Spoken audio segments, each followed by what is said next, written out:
Maulaya salli wa sallim daiman abada ala habibika khairil khalqi kullihim. Maulaya salli wa sallim daiman abada ala habibika. Nah, di antara pelajaran yang pernah disampaikan oleh Nabi yang diajarkan kepada Mu'adz bin Jabal, ya Mu'adz, atau kama qala Rasulullah sallallahu alaihi wasallam, wahai Mu'adz, wa'allimuka du'aan, aku akan ajarkan kepadamu satu doa. Ya, dan jelas kalimatnya, bisa mengentaskan kesulitanmu, utang-utangmu, dain kalimatnya tuh, walaupun itu sebesar Jabal Uhud, gunung Uhud. Masya Allah. Ya, Mu'adz, maukah engkau aku ajarkan satu doa yang kalau engkau baca itu, engkau punya utang, terjebak dalam satu kondisi, ya, walaupun sebesar gunung Uhud, Allah akan melapangkannya. Ya, teman-teman yang pernah umrah, pernah haji, tahulah seperti apa gunung Uhud itu. Ya, panjangnya luar biasa dan seterusnya. Itu ilustrasi.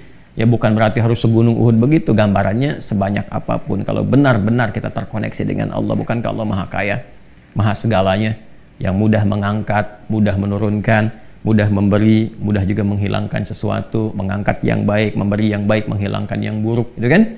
Dan seterusnya. Maka Mu'adz tentu mengiyakan, dan Nabi kemudian sallallahu alaihi wasallam memberikan petunjuk doanya, gitu kan?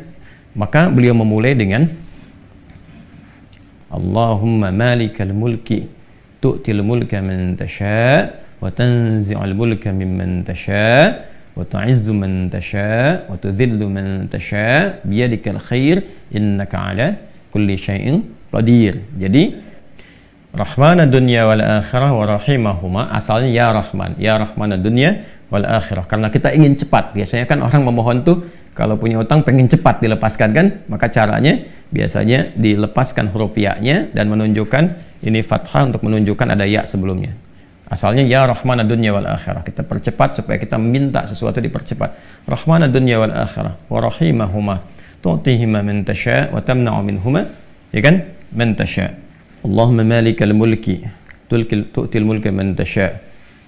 Ya Allah yang menggenggam segenap kekuasaan, Engkau memberikan kekuasaan pada siapa yang Engkau kehendaki. Wa tanzi'ul mulka mimman tasha, dan juga mencabut, mengambil kekuasaan dari siapa yang Engkau kehendaki. Wa tu'izzu man tasha, Engkau mengagungkan, mengangkat siapa yang Engkau kehendaki. Wa tudhillu man tasha, dan Engkau bahkan merendahkan di antara makhlukmu yang Engkau kehendaki sesuai dengan hukum-hukummu.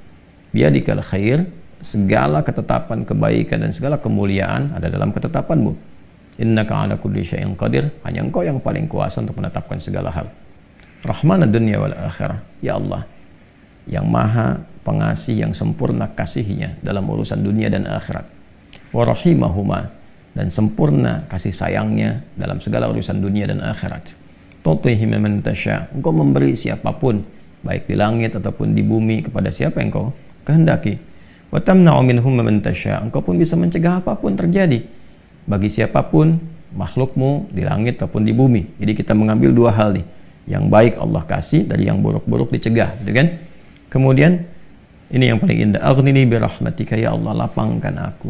Aghni itu dari kata ghina, aghna yughni, aghni asal katanya dari kata ghina, sesuatu yang lapang dari segi harta, kayakan.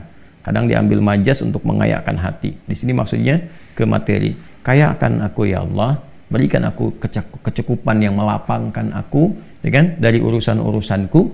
Maksudnya ini terkait hutang. Bi rahmatika, dengan rahmatmu. Ya, ini bahasanya indah sekali, ini balaghahnya tinggi banget ya. Ya, kalau kita ambil ke bahasa kita kan begini. Ya Allah, yang paling sayangkan Engkau, yang paling punya kan Engkau, yang menguasai dunia dan akhirat kan Engkau, yang memiliki kebaikan kan Engkau, yang mencegah dari segala yang sulit pun kan Engkau, yang punya solusi semuanya Engkau. Maka dengan kepasrahanku kepadamu dan pengakuanku atas semua rahmat dan kekuasaan keagungan yang Engkau miliki, aku memohon dengan rahmatmu, dengan kasihmu, hanya Engkau yang sayang ya Allah, yang bisa menyelesaikan urusanku, ya, dan dengan rahmatmu aku mohon yang bisa melapangkan keadaan hartaku untuk melunasi utang-utangku. Kalau aku memohon kepadamu saja dengan segala kasih sayangmu, kepada sifat sayangmu, ya kan? Kalau aku memohon dengan segala sayangmu belum Engkau kabulkan, maka kepada siapa lagi aku mesti mohon? Sedangkan Kau yang paling sayang kepadaku. Kalau yang paling sayang saya tidak memberi, lantas kepada siapa saja? Ya, kepada siapa lagi aku mesti memohon? Maka aku mohon ya Allah, lapangkan keadaan diriku dengan sayangmu itu sehingga aku tidak memohon dan meminta lagi kepada selainmu. Ini ya, aghnini birahmatika an rahmatin man siwak.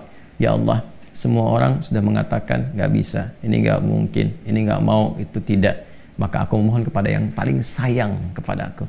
Kalau kepada yang paling sayang saja belum dikabulkan, lantas kepada siapa lagi aku mesti meminta? Mohon lapangkan diriku dan berikan aku kekuatan sehingga dengan rahmat-Mu aku tidak meminta kepada siapapun selain-Mu. Ini indah banget nih kalau kita turunkan dalam bentuk pemaknaan yang balaghahnya. Ini teman-teman doanya. Ya. Setelah itu akhirnya dengan Al-Fatihah. Fatihah itu pahalanya banyak banget kan? Di antara namanya selain pahala itu juga ada fungsi-fungsi fadilahnya, keutamaannya. Ya, apa di antara fungsi keutamaan fadilah itu disebut juga dengan Al-Kafi, Asy-Syafi yang mencukupkan segala hal. Ya kan? Yang dengan izin Allah bisa menyembuhkan, karena intisari Quran itu ada di Al-Fatihah. Maka diakhiri dengan Al-Fatihah, kemudian setelah itu tutup dengan sholawat. Tutup dengan sholawat. Nah, nanti ada hadis lain yang mengajarkan kaitan antara hutang dengan memperbanyak sholawat kepada Nabi Muhammad SAW. Ya. Nah, sholawat ini juga penting teman-teman sekalian, diperbanyak di akhir ya. Jadi setelah baca tadi Quran surat Nuh, Ali Imran, ya istighfar dulu. Jadi kalau kita rumuskan kan ketemu 5 kan? Ya, dari mulai kita istighfar dulu dengan segala ketulusan, dalilnya surat Nuh itu. Kemudian di surah Ali Imran kita bacakan, terus praktek doanya kita temukan. Setelah itu Al-Fatihah, setelah itu kemudian sholawat kepada Nabi Sallallahu Alaihi Wasallam. Nanti di hadis lain ada seseorang yang diajarkan oleh Nabi Sallallahu Alaihi Wasallam untuk memanfaatkan, nah ini dia, kapan waktu, di pertengahan malamnya. Ya, untuk memanfaatkan pertengahan malam itu terkait dengan utang piutang juga. Nah, lalu dia berkata, apa yang harus kami lakukan ya Rasulullah? Yang perbanyak gitu kan, ibadah kepada Allah. Lalu diajarkanlah salawat. Aku akan mengambil, kata orang itu, sepertiganya. Kata Nabi, itu baik. Kemudian kalau bisa tambah, aku akan mengambil 2/3-nya. Kata Nabi, kalau itu baik. Lalu kalau bisa tambah, aku akan mengambil keseluruhannya. Ketika orang itu menghidupkan salawat di akhir-akhir malam itu, ya maka Nabi SAW langsung berkomentar, kama qala Rasulullah SAW, maka Allah akan mencukupkan, bahkan melebihkan apapun yang kamu rasakan gitu ya, yang kamu hadapi. Nah, itu beberapa ulama menempatkan bab itu dalam pengentasan utang piutang. Jadi kalau kita temukan, ketemulah kemudian di sana 5 bagian, yang kelimanya ditutup dengan keadaan ini kapan, yaitu waktunya tengah malam dan ditunaikan, diawali dengan sholat dulu untuk mengoneksikan diri kita kepada Allah Subhanahu wa Ta'ala. Jadi kalau Anda bertanya kapan ini dibacakan, ya saya ulangi, kapan ini dibacakan, yang paling pokoknya adalah di pertengahan malam, di sepertiga malam. Jadi bangun malam hari supaya ada getaran kejiwanya lebih cepat mengamalkan Quran. Surah Al-Muzammil itu surah 73 ya, di ayat yang ke-6, inna nasyi'atal laili hiya asyaddu wat'aw wa aqwamu qila. Bangun malam itu bacaannya menyentuh kepada jiwa.